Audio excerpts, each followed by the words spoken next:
राम राम। आज हम श्रीमद् भगवत गीता के अध्याय 3 कर्म योग का श्लोक 10 संस्कृत उच्चारण और हिंदी अर्थ सहित सीखेंगे। पहला चरण, इसमें स, ह और य तीनों अक्षर पूरे हैं, तीनों में अ मिक्स करना है।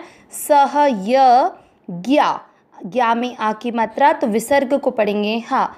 सह यज्ञः, प्र में प्र का अर्थ हुआ प आधा और र पूरा, PRA प्रजा। जा में आ की मात्रा तो विसर्ग को यहाँ पे भी पढ़ेंगे हा। प्रजा। स के नीचे री की मात्रा, इसमें स आधा है और री से ऋषि की मात्रा। श्री, श्री के साथ आधा षटकोण वाला श्रेष्ठ और ट आधे के साथ वा, ट्वा, श्रेष्ठ ट्वा, टवा नहीं करना है, ट आधा है, ट्वा। पहला चरण फिर से, सह यज्ञः प्रजाः श्रेष्ठ्वा।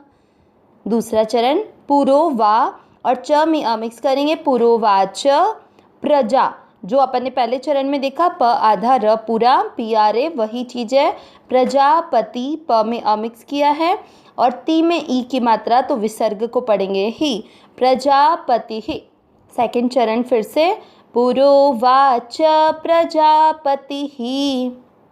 पहला और दूसरा चरण साथ में, सह यज्ञः प्रजाः श्रेष्ठ्वा पुरोवाच प्रजापति ही। तीसरा चरण, अनेन, न में अ मिक्स करेंगे, अनेन, फिर प्र का वही अर्थ, प आधा र पूरा, प्रसवी, स में अ मिक्स किया है, फिर आदेश श के साथ य पूरा, श्य, प्रसवेश्य और आधे ध के साथ व पूरा, ध्व, प्रसवेश्यध्व। तीसरा चरण फिर से, अनेन प्रसवेश्यध्व। चौथा चरण, में श में अ मिक्स करेंगे, मेष, वो के बाद में अवग्रह है, आपको वो की मात्रा को लंबा खींचना है, वोस, फिर आधा त अलग रहेगा, व पे ई की मात्रा त्वी, त्वी के साथ आधा षटकोण वाला त्विश और ट में अ मिक्स करेंगे, त्विष्ट। शब्द क्या बना, वो त्विष्ट। का, म में अ मिक्स करेंगे, काम, धू के साथ आधा का धुक। चौथा चरण फिर से, मेष वो त्विष्ट काम धुक। तीसरा और चौथा चरण साथ में, अनेन प्रसवेश्यध्व मेषवो त्विष्ट काम धुक। पूरे श्लोक का उच्चारण एक साथ ध्यान से करेंगे।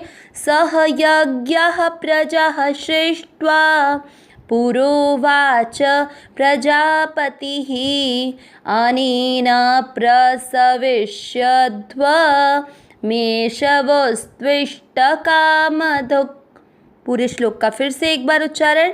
सह यज्ञः प्रजाः श्रेष्ठ्वा पुरोवाच प्रजापतिः अनेन प्रसवेश्यध्व मेषवस्त्विष्ट कामधुक्।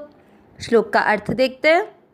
पिछले श्लोकों में भगवान ने बताया कि यज्ञ अर्थात जो कर्तव्य कर्म हमारे सामने आ जाए, हमारे वर्ण आश्रम धर्म के अनुसार, परिस्थिति के अनुसार, वो हमें अवश्य करनी चाहिए, क्योंकि यज्ञ के अतिरिक्त जितने भी कर्म हैं वो सब बंधन कारक होते हैं, यज्ञ बांधने वाले नहीं होते।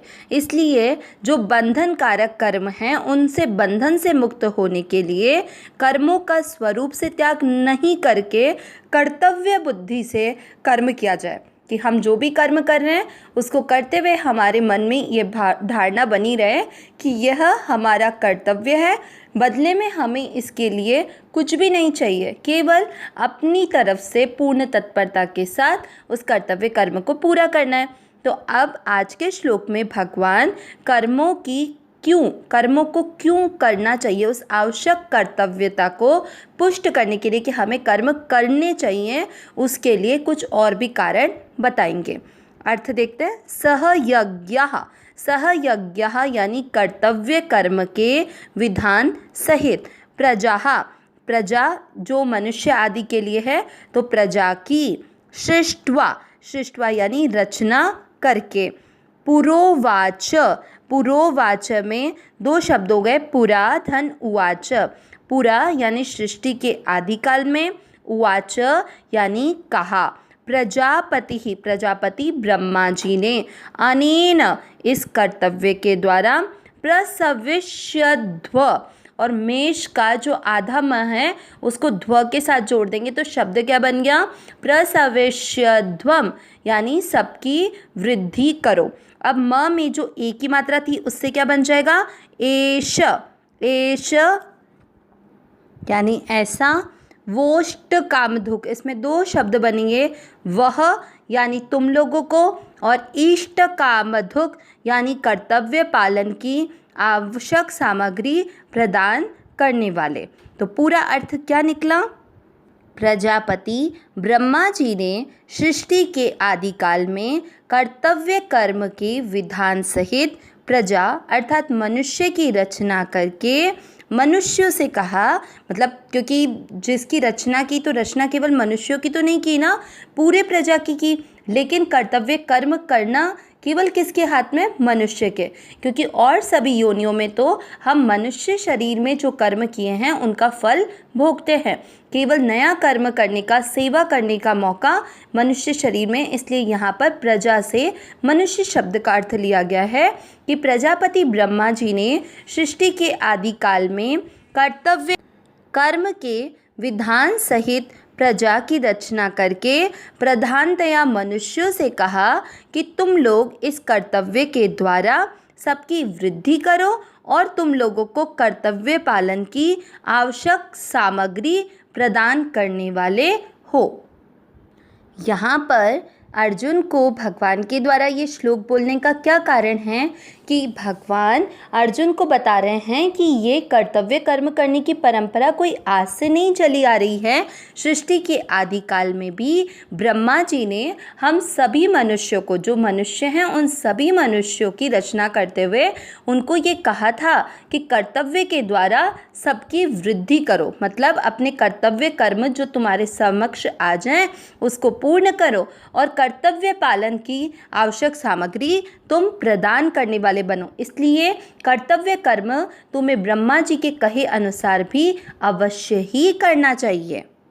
केवल आवश्यकता है तो निष्काम भाव से कर्म करने की, दूसरों की सेवा, उनका हित, उनका कल्याण का भाव रखते हुए कर्तव्य कर्म करने की। तो इस तरह कर्तव्य कर्म करने वाले को हमेशा देने का भाव रखकर संसार की निस्वार्थ भाव से सेवा करनी है और कर्तव्य पालन में जो भी आवश्यक सामग्री किसी को चाहिए वह उसे प्रदान करने वाला बनना है। अविनाशी सहज सुख राशि, हे नाथ हे मेरे नाथ, मैं आपको भूलूं नहीं। नारायण नारायण नारायण नारायण।